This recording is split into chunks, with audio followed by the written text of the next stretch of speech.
media, man. Skull mother bust, baby. Skull bust, baby. Hey, man, if this is your first time tuning in, man, make sure you like, share, subscribe, hit the notification bell so you know when I drop a new one, man. Hey, but listen, I know y'all see the title of this video, man. I got time today for these type of Colorado fans. I got time today. I got time for it. Because, we got to talk about it, man. Y'all know me, man. Hey, listen. I try to keep everything cool. I try to keep everything complex. But we got something we got to talk about now. Now, that was a comment that was left on one of my videos. I'm not going to say which one. I'm not going to say who the person is. But I'm going to put it up here on the screen, man. You can tell you don't watch film asking dumb questions like that. Pat Shermer is the real mother effing problem. See, I got time today. I got time tonight, today, tonight, tomorrow. Man, I got time today, man. Because, see, here's the thing about all this, man. Here's the thing about this. Let me go ahead and put myself on the big screen right quick. Hey, listen. Now I know Pat Shermer might not be your fan favorite, your best person, your favorite OC. I can get all that. But blaming Pat Shermer for everything like he the real problem, now that's ludicrous. Now I get it, right? Everybody wants to be coach of the year, Twitter coach, YouTube coach of the year, coaching from beyond the arc, coaching from wherever you want to coach from, you coaching from your couch. I get it, right? I'm not saying that Pat Shermer is the best OC out there in the world. All right, I'm just not. But blaming Pat Shermer for some of these things that's going on, for everything that's going on, is absolutely crazy. It's absolutely crazy. Let's just keep it a buck. Now, let me just pull up. Let me just pull up the stat, right? Cause see, I got tired of it, right? So I know, right? Colorado has one of the best offensive line when it comes to passing grades per PFF. However you want to break it down, however y'all want to look at those numbers, right? And sometimes it could be a pro, but it also could be a negative, right? Yes, we have the best offensive line when it comes to passing grades, but here's the continent, right? You know what good and great quarterbacks do? They get the ball in their hands fast.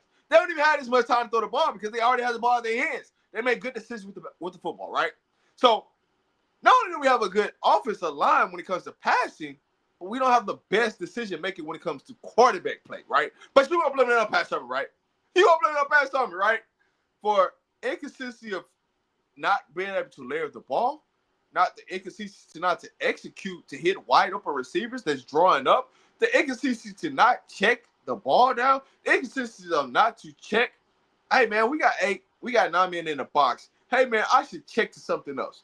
But that's all Pat Shermer, right? We gonna blame Pat Shermer, right? But I got time today. See, this is why I love you type of fan. This is why I love it, right? So let me go ahead and put this back up on the screen, right?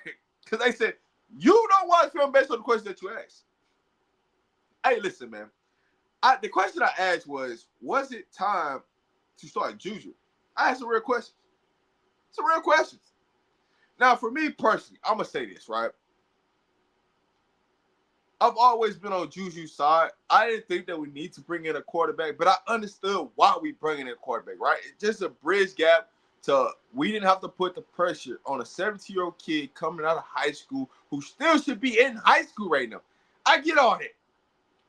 But if we gonna turn the ball over the way we've been turning the ball over, if we gonna get inconsistent play and not execute, I'd rather go ahead and take those lumps with a freshman quarterback. Now, I get it. There's layers to everything.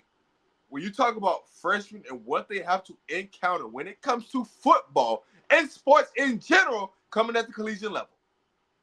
You're talking about on the field, off the field, class, study, film work, training, all that takes into consideration. And a lot of times why people fail is because they don't do the small things. Or you just not a flat-out leader. But I can tell you right now, for everything that you want to blame Pat Shermer for, and this is why I say I got tired of it. Everything that you keep trying to blame Pat Shermer for, you have to look yourself in the mirror. And you say, you watch film, right? You watch film. But don't you understand that if you watching film, there's something that this person not doing off the field that's leading to why these mistakes are happening on the field. So as much as you watch film, as much as you want to blame Pat Shermer, how about you look at the quarterback and make sure they're watching film? How about you make sure that the quarterback is doing the little things they're supposed to do off the field? Make sure that you understand what the logistics of what's going on. But, hey, man, Coach probably keep telling you every week, hey, this, and this. But you don't want to listen to that, right? But you watch film, though. I'm just saying, dog. I'm not the smartest person in the world. But if you understand and comprehend what's being told to you, if you just shut up and just listen for 1 second about what's being told to you, Prime is telling you what the issues are. I ain't got to make this up. But Prime is also telling you the issues in the press conference. But I know it goes over beyond your head because you're not paying attention. But that's, for those who don't understand or don't know, I do coach. So I get the logistics of the task of Coach Prime, what he's telling you. But I know it goes over a lot of people's head. And so when I ask questions, I don't just ask questions just be asking questions. Because most of the time, I actually do know the answer. I just ask the questions just for funny games, right? Just to see what's going to trigger you, what's not going to trigger you, what you going to say. It's not because I just don't know. Let me just keep it up. But there's a lot of things I be knowing. I just play the media game. I just play the content creating game of, man, let me just say something, just put something out there, make it look like I don't know nothing. Come on, man. But I don't want to know it all. That's the crazy thing about it. I don't want to know it all. But I had this post up here for, hey, man, for two reasons, right? Just to clarify some things, right? Yes, Colorado is number one when it comes to passing grades, but the biggest downside of it is that means the quarterback is holding the ball too much longer and he's not getting to available receiver. That means that you're not making progressions, right? So if you're sitting back in the pocket for that long and the offensive line is allowing you to have that many amount of seconds in the passing game, that means you're not making your progressions. These mean you're not making the proper reads. These means that you're not reading the coverage of where the ball should be. You're not even reading your hot route. If they're blitzing, where's your hot at? Hey, man, let me see some audible. Hey, let me see some checking. Let me see that you understand what the defense is throwing at you. Now, I get it. Because I'm going to tell you one thing about this. K-Salt is a one-read person. That's who he always been, right? Hey, hand the ball off. Let me get to my first read. I might be able to get to my second read. But you're asking them to get to multiple reads? That's just how this shit is game. I'll be the first person to tell you that. But also, I can't blame everything on Pat Summer because some situational stuff that Pat Summer's putting them in, these should be layups. We flat out missing them. And I'm not going to try to put everything on K-Salt because everything comes down to execution. Sometimes the wide receivers are not running at the right depth of their routes where they should be. They're running them short or they're running them too deep.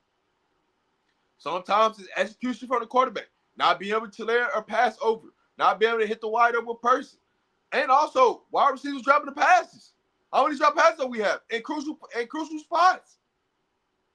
But you're sitting there blaming the offensive coordinator for all some of these mishaps, right? The offensive line has done their job. They've had some good things done in the run game. But we have to set ourselves up for success. We have to set the drives up for success. We have to get 4 or 5 yards on the first down. We have to. But I got time today. Just for you Pacific Colorado fans that always got something to say. Oh, man, it's this person's fault. It's this person's fault. It's that person's fault. Play the blame game. Hey, man, how about you just peel it back the onion. Just peel it back. Take my layers. Since you watch football, slow the play down and understand digress what you're seeing. Because I know, right? I know. You're going to try to tell me what your favorite content creator told you. You don't even believe half the stuff your favorite content creator told you. Just like you might not believe half the stuff I tell you.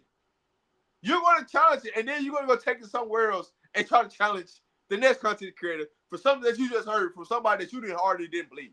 But that is what it is. All I'm going to say is, man, leave a comment below. Like, share, subscribe, man. Appreciate you for tuning in. As always, man, hey, listen. Don't think I don't read comments. Just because I don't respond, don't think I don't see comments. I see everybody's comments. Don't think I don't see it. I see everything that you say. Right, wrong, or indifference. I see it. But hey, you going to get a little bit different Rowdy Man Media. Because I'm going to turn up a little bit. Just a little bit more for you. Just a little bit more for the turn up for you. Keep trying it. Keep testing. Keep thinking I ain't watching. Because I'll break it down to the T how the shit really going. I'm just playing it easy. Because you know what, man? All I want to see is my Buffaloes win. That's it. I just want to see my Buffaloes win. There are some things that we got to learn how to win and finish games that we can get into. But I'm going to tell you like this. If you going to say it's Pat Shurmur is the problem, please be able to explain why he's the problem. Don't just say he's the problem. Explain why he's the problem. and then say what he should be doing. Because, you know, it's easy to always say, hey, man, this person's the problem, that person's the problem, this person's the problem, that person's the problem. Well, how do you fix it? Since you coach of the year, how do you fix it? Because I know one thing about one thing. You probably don't even know how to fix the problem. But you'll get up here and say, hey, that's the problem. I understand about you keyboard warriors. Understand how to fix the problem. Let's have a real football conversation. Because I know a lot of y'all don't really want to have a real football conversation. Let's talk X's and O's. Let's talk about everything that's going on the field. The hell with everything that's going on off the field and all the drama and all the BS. Let's talk about what's going on the field and how to execute it. And that's the conversation that a lot of y'all don't be wanting to have. But I'm here for it. Leave it in the comments. Let me know. Like, share, subscribe, man. See you guys in the next one. I'm out.